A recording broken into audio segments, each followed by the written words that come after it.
अरे ये प्रधानमंत्री मोदी जी के टाइम में आधा आधा पहरा आएगा क्या?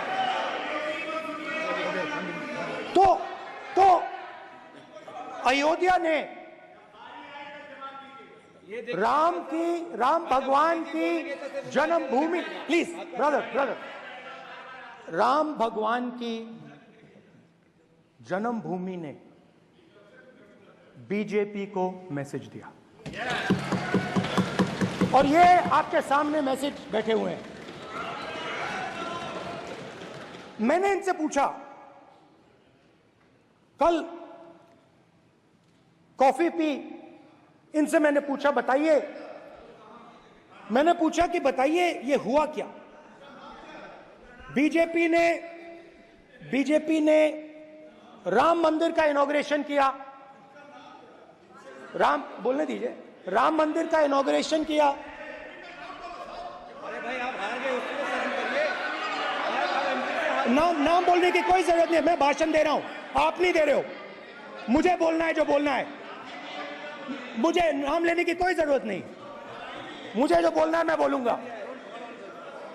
तो अयोध्या ने मैसेज दिया और मैंने इनसे पूछा कि हुआ क्या, और इनका जवाब आया। मैंने उनसे पूछा कि आपको कब पता लगा कि आप अयोध्या में जीत रहे हो, और आपने कहा पहले दिन से मुझे पता था। सही बात। और मैंने कहा ये क्या हुआ? उन्होंने कहा राहुल जी, अयोध्या में एयरपोर्ट बना, अयोध्या की जनता से जमीन छीनी गई और आज तक उन्हें मुआवजा नहीं मिला है। उन्होंने कहा, सही बात, उन्होंने कहा कि अयोध्या में जो भी छोटे छोटे दुकानदार थे, जो भी छोटी छोटी बिल्डिंग्स थी, उन सारों को तोड़कर गिरा दिया गया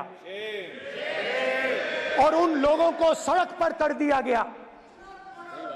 इन्होंने यह भी कहा कि अयोध्या के इनॉग्रेशन में अयोध्या की जनता को बहुत दुख हुआ, क्योंकि इनॉग्रेशन में अदानी जी थे, अंबानी जी थे, मगर अयोध्या का कोई नहीं था। और ये कारण था कि अयोध्या की जनता में, उनके दिल में नरेंद्र मोदी जी ने भय डाल दिया। उनकी जमीन ले ली, उनके घर गिरा दिए,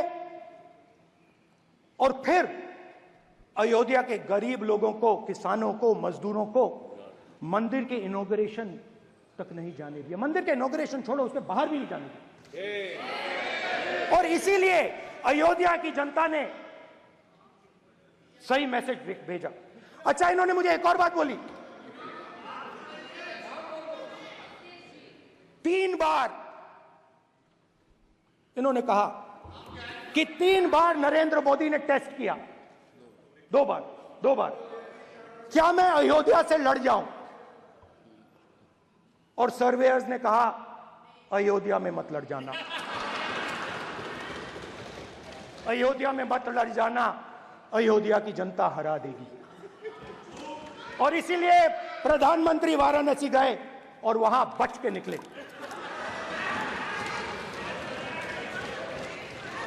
तो अयोध्या की जनता को डराया, पूरे देश को डरा दिया। मैं आपको बताता हूं, आज सुबह में आया, राजनाथ सिंह जी ने मुस्कुरा के मुझे नमस्ते की, और मोदी जी बैठे हैं, मुस्कुराहट नहीं, सीरियस, नमस्ते भी नहीं करते। कहीं मोदी जी ना देख लें, प्रॉब्लम हो जाएगी। वही कहानी गडकरी जी की है, सच्चाई है।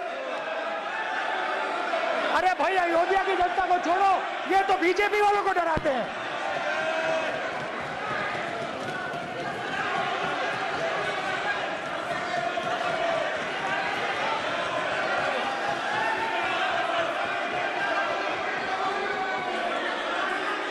माननीय सर क्या है?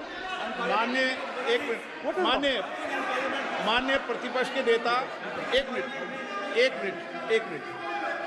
माननीय प्रतिपक्ष के नेता आप सदन के वरिष्ठ नेता हैं।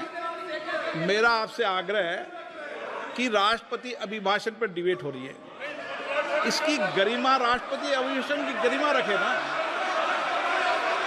ये तो अपेक्षा आपसे सब करते हैं कि आप राष्ट्रपति अभिभाषण पे बोले, नीतियां पे बोले, कार्यक्रमों में बोले। अब व्यक्तिगत रूप से नहीं, अगर आप ये उचित मानते हैं क्या? स्पीकर सर, ये उचित है? अगर आपकी पार्टी इसको स्पीकर सर, उचित मानती है तो मुझे कुछ नहीं कहना। स्पीकर सर, माननीय अध्यक्ष जी, लोकतंत्र ने और संविधान ने मुझे सिखाया है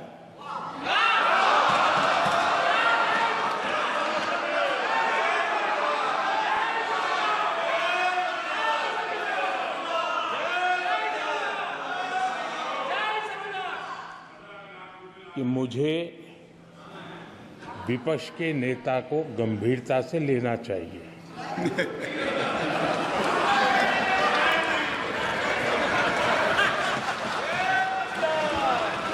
स्पीकर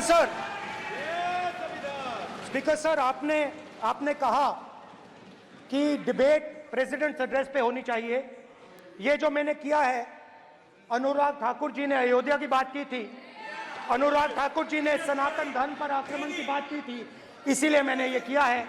मैं दिखाना चाहता हूं कि अयोध्या में क्या हुआ, अयोध्या की सच्चाई क्या थी। प्रेसिडेंट्स डिबेट में उन्होंने बात उठाई थी, मैंने बात बंद की। प्रधानमंत्री जी को असली लगी अयोध्या के बाद असली लगी, डर फैलाया और ऑपोजिशन का रिस्पांस एक साथ मिलकर भारत जोड़ो यात्रा, सारे के सारे ऑपोजिशन, पूरा देश एक साथ मिलकर कन्याकुमारी से कश्मीर तक चला। और जो आपने डर फैलाया उसके बारे में यात्रा में बहुत कुछ सुनने को मिला। अभी तक याद है, सुबह 7 बजे 7-8 बजे की बात थी, यात्रा में चल रहे थे, एक महिला आती है, हमारे साथ चलती है, मेरा हाथ पकड़ती है और घबराई हुई सी थी। तो मैंने पूछा क्या हुआ, मुझे कहती है मुझे मार रहा है, मुझे मार रहा है। मैंने पूछा कौन मार रहा है, कौन मार रहा है? बेटी बचाओ, बेटी की दुविधा सुनाई नहीं दे रही, बेटी का दर्द नहीं सुनना चाहते, भारत की महिलाओं का दर्द नहीं सुनना चाहते।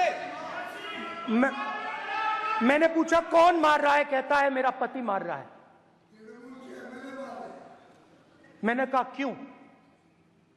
कहती है सुबह का खाना नहीं दे पाई। मैंने कहा क्यों? खरीद नहीं पाई, महंगाई है, महंगाई है, खरीद नहीं पाई, खाना